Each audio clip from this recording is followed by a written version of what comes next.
কথা বলা যায়, লাভটা কি? বলছে এটা কথা বলা যায়, আর কিছু হয় না। বলছে কথাও বলা যায়, কথা শোনা যায়, যে কথা বলে তাকে দেখাও যায়। হারে যদি দেখা যায় আমি শুধু শুনবো কেন? দেখেন, তাহলে আমরা সবসময় বেশি বেশি চাই। ঠাকুর আসলে ওই বেশিটুকু নিয়ে আর কিছু না।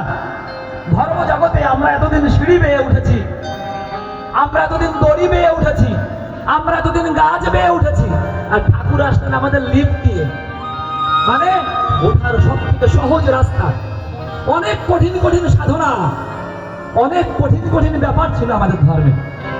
পুরাতন সেই সত্য যুগ থেকে শুরু করে তারপর যুগ পেরিয়ে এই কলিযুগেও যখন গৌরাঙ্গ মহাপ্রভু আমার নদিয়ার বাটে বাটে কীর্তন করেছেন, তখনও ধর্মের পথ খুব বেশি সহজ ছিল না। তার পরবর্তীতে আমার রামকৃষ্ণদেব যখন ধর্ম প্রচার করলেন, তখন ধর্মের পথ খুব বেশি সহজ ছিল না। ঠাকুর এসে পরিপূর্ণাঙ্গ ধর্মের পথটাকে যেমন দেখালেন, আবার ওই পথটাকে অত্যন্ত সহজ ভাবে আমাদের মাঝে দিলেন। এর থেকে সহজে আর কিছু হয় না, আবার এর থেকে পূর্ণাঙ্গ আর কিছু হয় না। তাহলে লাভটা কি? লাভটা আমরা আলো ঠিকই পেয়েছি, আমরা ওই হ্যাচাক না পেয়ে সুন্দর একটা বৈদ্যুতিক বাল্ব পেয়েছি।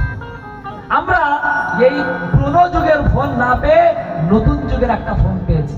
এই পার্থক্য, আর কিছু না। তাতে লাভ এই যুগের সাথে তাল মিলিয়ে চলা যায়।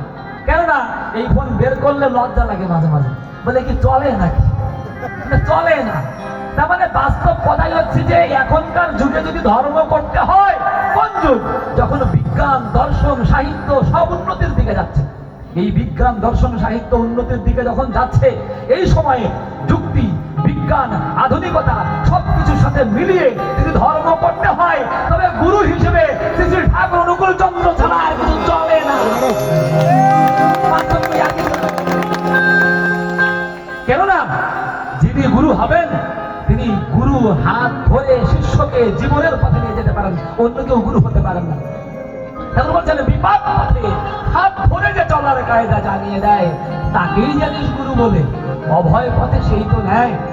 তাহলে যে কেউ একজন গুরু হতে পারে না। ও তাই এক কানা কয় আর এক কানা